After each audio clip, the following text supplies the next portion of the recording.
सुबह की हल्की धूप में सब इंस्पेक्टर करण सिंह शहर के मुख्य बाजार की ओर निकलने की तैयारी में था। रौबदार चाल, कंधे पर टंगे सितारे और होठों पर हल्की मुस्कान। उसे लगता था पूरी सड़क उसी के लिए बनी है। हर दुकान पर ठहरकर वो दुकानदारों से सुरक्षा शुल्क वसूल करता और उसके सिपाही पीछे पीछे नोट गिनते चलते। उसी बाजार की दूसरी तरफ एक पुरानी स्कूटी पर कैप्टन नेहा शर्मा अपनी मां सरला देवी को पीछे बैठाए राशन की दुकान की ओर जा रही थी। स्कूटी पुरानी थी, लेकिन नेहा के चेहरे पर जो सुकून था वो किसी नए वाहन से भी ज्यादा चमकदार था। सरला देवी की झुर्रियों में मेहनत की कहानी थी। एक सिलाई मशीन से 2 बेटियों को पाला था। बड़ी बेटी डॉक्टर सीमा शर्मा अब जिले की मुख्य चिकित्सा अधिकारी सीएमओ थी और छोटी बेटी नेहा देश की सेना में अधिकारी बनी थी। सरला देवी को अपनी दोनों बेटियों पर गर्व था, लेकिन नेहा के लिए उनके मन में एक खास जगह थी, क्योंकि उसने अपने पिता की मौत के बाद पूरे घर को संभाला था। जैसे ही स्कूटी बस स्टैंड के पास पहुंची, आगे पुलिस का बैरियर लगा दिखा। करण सिंह जीप के बोनट पर बैठा था, हाथ में चाय का ग्लास और आंखों में अहंकार। हवलदार रघु और मोनू राहगीरों को रोक रोक कर चालान काट रहे थे और हर चालान के साथ कमीशन भी जेब में डाल रहे थे। रघु ने दूर से स्कूटी आती देखी, पुरानी स्कूटी, सादे कपड़े वाली महिला और बूढ़ी औरत पीछे। उसने मुस्कुराकर कहा, सर, आज की लॉटरी आ रही है। करण ने तिरछी नजर से देखा और बोला, अरे ये तो बड़ी सीधी साधी दिख रही हैं। देखो, मजा आता है इन्हें थोड़ा सिखाने में। जैसे ही नेहा बैरियर के पास पहुंची, करण ने हाथ उठाकर रोक लिया। ए लड़की, साइड में स्कूटी लगा, बहुत जल्दी है क्या? नेहा ने सम्मान से कहा, जी साहब, बाजार से सामान लेने जा रही हूँ, सारे कागज हमारे पास हैं। करण ठठाकर हंसा, ओहो, कानून की बड़ी ज्ञानी लगती है तू, दिखा जरा अपने कागज। नेहा ने शांति से डिग्गी से कागज निकाल कर दिए। करण ने उन्हें बिना देखे हवा में उछाल दिया। अरे ये सब तो नकली लग रहे हैं। और ये पीछे वाली कौन है? अम्मा, भीख मांगने जा रही थी क्या? सरला देवी ने कांपते हुए कहा, बेटा जरा जुबान संभालो,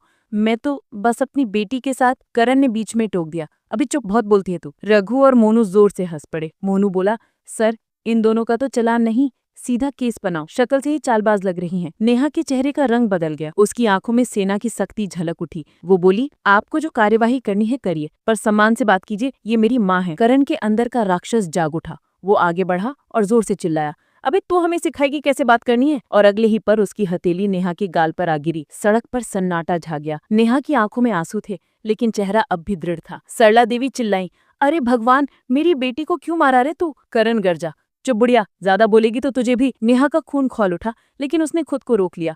वो जानती थी अगर उसने हाथ उठाया तो वो कानून तोड़ेगी, और यही वो नहीं चाहती थी। करण ने हवलदारों को आदेश दिया, दोनों को जीप में बिठाओ, चलो थाने, देखता हूँ इनकी बहादुरी वहाँ कैसी निकलती है। लोग तमाशा देखने लगे, कुछ वीडियो बना रहे थे। उसी भीड़ में एक छोटा सा मोबाइल रिपेयर वाला लड़का सब कुछ रिकॉर्ड कर रहा था। उसे क्या पता था कि यही वीडियो अगले 24 घंटे में पूरे देश में तहलका मचाएगा। थाने में दोनों को एक अंधेरी कोठरी में डाल दिया गया। सरला देवी को दम घुटने लगा और नेहा बार बार दरवाजा पीटती रही, किसी को बुलाइए, मेरी माँ की तबीयत खराब है। बाहर से जवाब आया, अबे चुप रह, सुबह देखेंगे। रात गुजरी तो जैसे सदियों का बोझ उतर आया। सुबह तक सरला देवी की हालत बिगड़ चुकी थी। नेहा की आंखों में अब इंसान नहीं, एक सैनिक की आग थी। तभी थाने का एक चाय वाला लड़का जो अक्सर सीएमओ ऑफिस में जाता था, उसने नेहा को पहचान लिया। वो भागता हुआ बाहर गया और फुसफुसाकर बोला, ये तो डॉक्टर सीमा की बहन है, आर्मी ऑफिसर नेहा शर्मा। खबर हवा की तरह फैली और कुछ ही घंटों में वो वीडियो सोशल मीडिया पर वायरल हो गया। पुलिस ने आर्मी ऑफिसर और बुजुर्ग महिला को पीटा। सीएमओ की मां और बहन थाने में बंद। शहर में हड़कंप मच गया। सीएमओ सीमा शर्मा को जैसे बिजली का झटका लगा। उसने वीडियो देखा,